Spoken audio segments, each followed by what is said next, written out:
themes of the night has been the great team that Mum and Dad are, and a good example of this is the way they had for managing the late nights and early mornings of teenagers' sports and social lives. Mum was the morning person who would take everyone to their early morning rowing, basketball or ballet, and Dad would be the one who would pick up everyone from the end of parties and the big people movement. So Mum would be involved in these parties as well, though, where she would use the classic move of buying you a 6-pack of beers but replacing 3 of the beers with a ginger beer. And then playing, oh, no one will notice. Another theme of the night is definitely Mum's insatiable taste for travel, which John Paul never has to go too long in Australia without a visit from Mum. And which she claims as business trips to make sure John Paul's career is on track. So this is also about a time that when the family was in Auckland and Mum got an email from Air New Zealand notifying her that she only needed just a few more points for her to reach Gold Elite status for the next year. So this is a real problem for Mum. She can't travel without being in the Koro Lounge now. So Mum looked on the Air New Zealand website and found the cheapest flight that there was, which was a return trip to Whangarei. And so she went out to the airport, caught a flight to Whangarei, had a coffee in the cafe at the airport, and flew right back.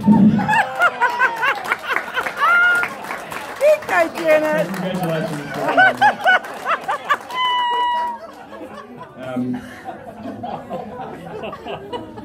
Mum and Dad have always really been the biggest supporters of everything we do, and for that we really can't thank them enough. So now I'm going to pass you on to James.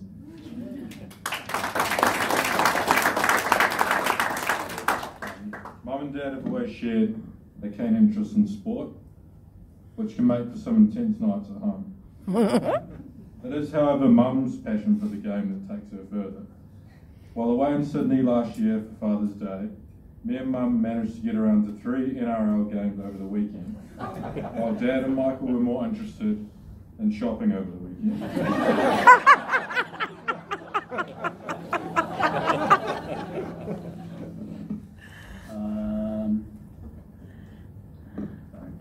As mentioned, Mum and Dad have always made a great partnership together.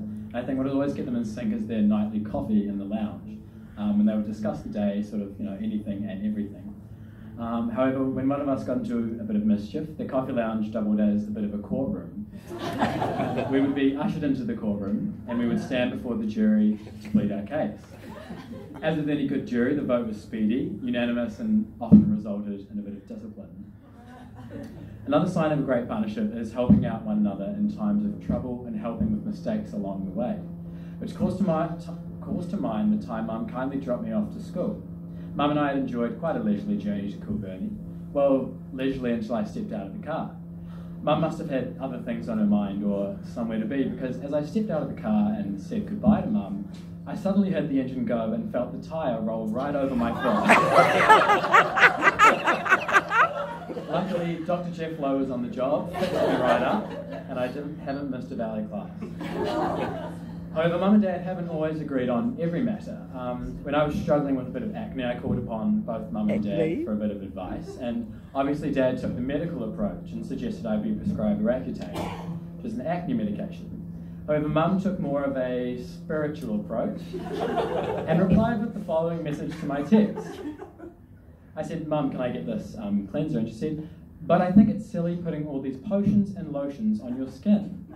Just healthy, good living kindness and love to others and helping people in need and going to church.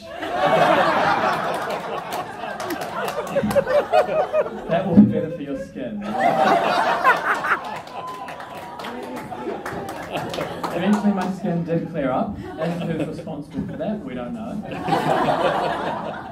But I cannot thank you, Mum and Dad, enough for everything that you've done for me, from early morning rehearsals to ballet concerts that would last an eternity, and even a tedious trip to Melbourne or two. I wouldn't be who I am without you. So thank you.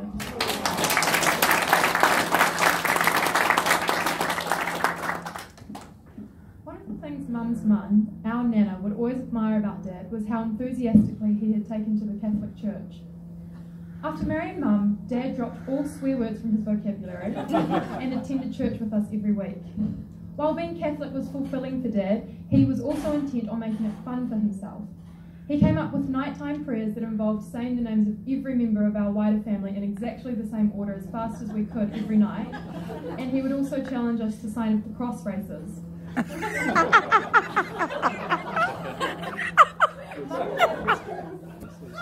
Oh my God! Mum and Dad have always had a great sense of fun. One summer we were told to pack our bags for a weekend up the coast. Before taking off on our road trip, Mum and Dad then concocted an elaborate story about how we had to take our Uncle Kevin to the airport to pick up a friend's sister's partner's toolbox that for a reason that none of us thought to question had been dropped off there by an ex-colleague.